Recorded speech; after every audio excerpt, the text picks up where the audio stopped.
नमस्कार साथियों, paper number 4 का सॉल्यूशन देखते हैं। पेपर नंबर 4 कहाँ से कहाँ तक था? 372 से लेकर 484 तक। क्वेश्चन नंबर 1 एक प्रॉब्लम है और ये प्रॉब्लम सेक्शन 436 के 2 से बनाई हुई प्रॉब्लम है। सेक्शन 436 जमानती मामलों में जमानत, इसका सब क्लोज 2 पढ़ोगे, वहाँ पर शुद्ध कह रखा है, डिनाई कर रखा है, इनकार। ठीक है, 2 सेक्शन 376 से ये प्रॉब्लम बनाई है। इसमें नो अपील, कोई अपील नहीं होगी। ठीक है, तीसरे नंबर के क्वेश्चन में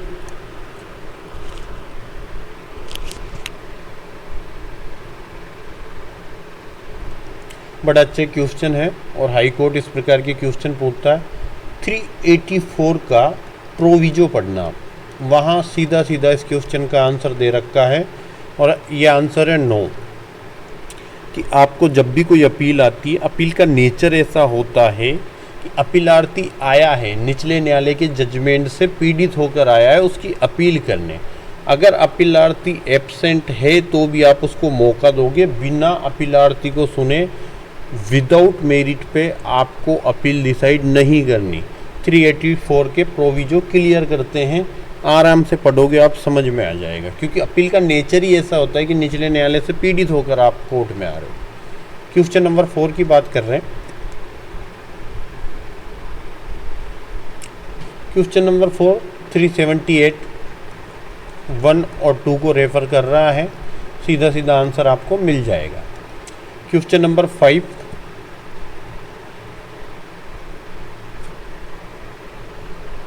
389 का आप सब क्लोज 3 पढ़ेंगे तो इसका आंसर आपको क्वेश्चन नंबर 5 का मिल जाएगा और आंसर होगा यस, बेल पर छोड़ा जा सकता है। क्वेश्चन नंबर 6 एक राज्य का हाई कोर्ट से दूसरे राज्य के हाई कोर्ट में मामला ट्रांसफ़र कर रहे हैं, सुप्रीम कोर्ट ट्रांसफ़र करता है और ऐसा ट्रांसफ़र 406 में है। कौन एप्लीकेशन लगाता है? एजी लगाता है या इतबद्ध पक्षकार होता है वो लगाता है। और यहाँ पर शायद ऐसा आवेदन रद्द भी कर दिया जाता है तो 1000 रुपये के जुर्माने का प्रावधान होगा। 1000 हाई कोर्ट, 1000 सुप्रीम कोर्ट और 250 रुपये सेशन कोर्ट लगाता है, ऐसा कुछ है। उसके बाद सेक्शन 421 क्वेश्चन नंबर 7 में लिखना था। क्वेश्चन नंबर 8 में सेक्शन 425, साथ में 419 और 420 भी लिख दो कि वो वारंट जो उसको मजिस्ट्रेट या उसका सब्सिक्वेंट पद उत्तरवर्ती, क्या बोलते हो पद उत्तरवर्ती को, सब्सिक्वेंट पोस्ट होल्डर होता है जो भी, वो वारंट जारी करता है। 419-20 में किसके नाम पर वारंट भेजा जाता है। ठीक है,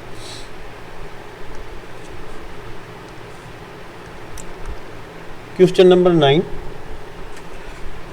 अच्छा, ये अच्छा मामला है, रेप में एंटीसिपेटरी बेल केस, मुझे याद नहीं आ रहा है पर शायद अर्पणा भट्ट का केस होना चाहिए, जहाँ पर मना किया था कि साधारण मामलों में, रेप के मामलों में एंटीसिपेटरी बेल नहीं देनी चाहिए।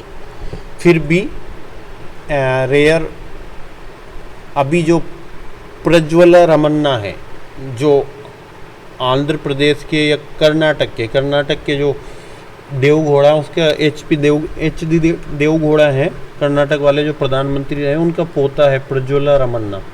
अभी मोदी जी उनका प्रचार करने गए थे, काफ़ी हाईलाइट रहा था कि 1000 से ज़्यादा महिलाओं के साथ सेक्सुअल हरेसमेंट और रेप के केसेज हैं उसके। उस मामले में भी अभी बेल लगी थी कल परसों और उस पर लाइव लॉ का मैं पढ़ रहा था पूरा कंक्लूजन।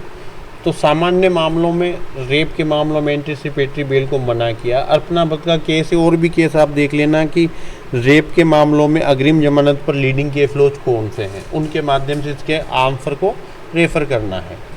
10 क्वेश्चन नंबर 10 में सेक्शन 468 सीधा सीधा आपको लिखना है। Question number 11 section 376।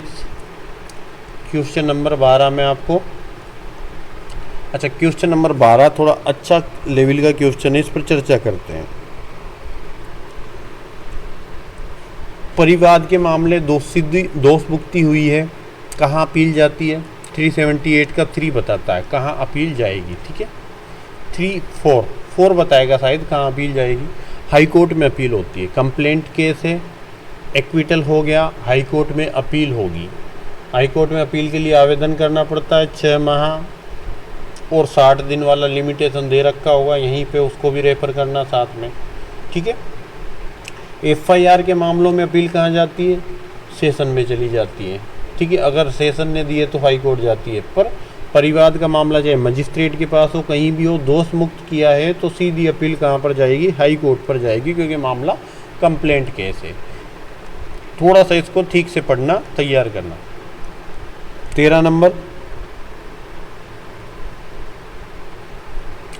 सेक्शन 397 को रेफर कर रहा है, 397, ठीक है।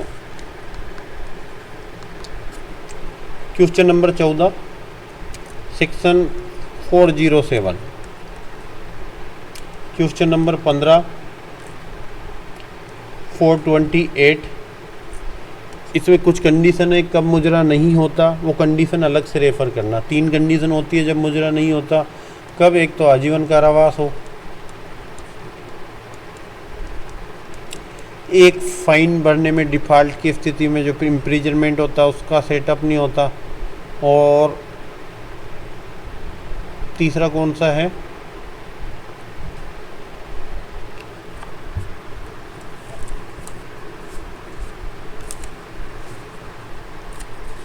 मैं याद करता हूँ, तीसरा एक और है कंडीशन जब सेट ऑफ नहीं होता। हाँ, जो आर्टिकल 22 में है निवारक निरोध विधि, उसके अधीन कोई जेल में होता है तो उस मामले में भी अवधि मुजरा नहीं की जाती है, ठीक है। ये अपवाद के रूप में आप लिख सकते हैं। Question number 16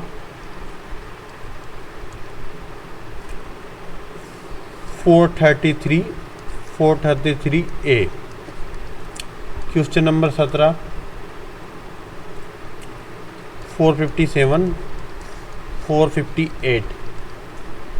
question number 18 463। देखो ऐसे क्वेश्चन इरेगुलेटेड से संबंधित है, ये क्वेश्चन पूछे जाते हैं।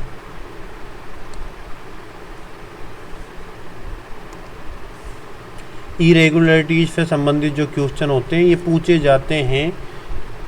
इरेगुलरिटीज का क्या प्रभाव होगा देख के जाना कि किसी ने 164 के स्टेटमेंट लिखने में अनियमितता बढ़ती है, इसका क्या इफेक्ट होगा। ऐसे क्वेश्चन आमतौर पे 3-3 नंबर के क्वेश्चन में शुरुआत के 1 से 10 तक या 1 से 8 तक जो 3 नंबर के क्वेश्चन आते हैं उसमें पूछा जाता है, स्पेशली इनको ध्यान रखना। क्वेश्चन नंबर 19 386 को सीधा सीधा रेफर कर रहा है। क्वेश्चन नंबर 20 460 और 461 लिफ्ट वाले क्वेश्चन होते हैं, उनमें आप डायरेक्ट ज़्यादा से ज़्यादा पॉइंट याद रखो। सबसे ऊपर तो आप सेक्शन रखो कि उपरोक्त क्वेश्चन इस सेक्शन से संबंधित है, मतलब सुसंगत प्रावधान। उसके बाद सीधा आपको लिफ्ट उतारनी होती है कि ये लिफ्ट है, और वहाँ लैंग्वेज का भी कोई प्रभाव नहीं होता। लिफ्ट वाले क्वेश्चन में लैंग्वेज का बिल्कुल इफेक्ट नहीं है, आप सीधे ही लिफ्ट उतारे। इन आदेशों की इन मजिस्ट्रेट ने कम्पिटेंट नहीं होते हुए ये आदेश किए 460 वाले 461 वाले, तो VT8 कार्रवाई होगी नहीं होगी वो चीज़ रेफर करनी है। क्वेश्चन नंबर 21 482 पर केफ लॉज की सहायता से आपको अंतर्निहित शक्तियाँ बतानी है हाई कोर्ट की। सीमा रखिया का केस, सीमा रखिया वर्सेस डॉली मुखर्जी, ठीक है। कुछ केफ लिख देता हूँ जिनके द्वारा आप इसको रेफर कर सकते हो इस आंसर को। सीमा रखिया वर्सेज डॉली मुखर्जी,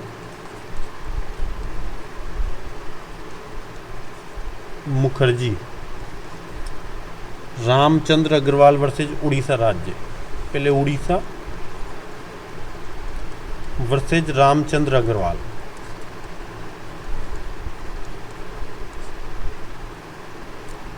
ठीक है। मधुलिमये वर्सेज भारत संघ, मधुलिमये वर्सेज भारत संघ। अच्छा, महाराष्ट्र था इसमें पार्टी, है ना, मधुलिमिया वर्सेज महाराष्ट्र राज्य की। देखो, इनहेरेंट पावर का उपयोग कहाँ किया जाता है? अभिव्यक्त उपबंध के अभाव में, एक्स डेबिसियो जस्टिसी, जहाँ पर किसी प्रोविजन के संबंध में अभिव्यक्त उपबंध नहीं है, वहीं हाई कोर्ट अपनी इनहेरेंट पावर का यूज करता है। ठीक है। हरियाणा राज्य भजनलाल का केस लिख सकते हो इसमें, हरियाणा वर्सेज भजनलाल। तो ये पूरा लैंग्वेज के साथ केस लॉ से आंसर बनेगा। हाई कोर्ट के क्या पास क्या क्या इनहेरेंट पावर है।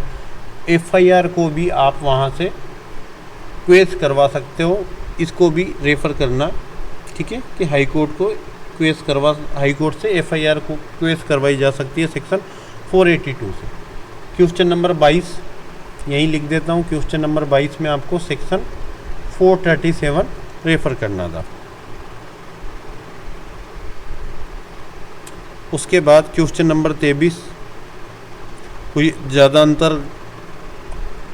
अंतर इजी हैं तीनों, अंतर को लिखने में मुझे नहीं लगता कोई इशू आना चाहिए आप लोगों को। तो ये पेपर नंबर 4 का सॉल्यूशन है। कल पेपर नंबर 5 और 6 दोनों के सॉल्यूशन डाल दूंगा। ज़्यादा से ज़्यादा 12-13 दिन, मतलब 10 अगस्त से पहले सारे पेपर आपको सोल्व करवा दूँगा। Thank you so much.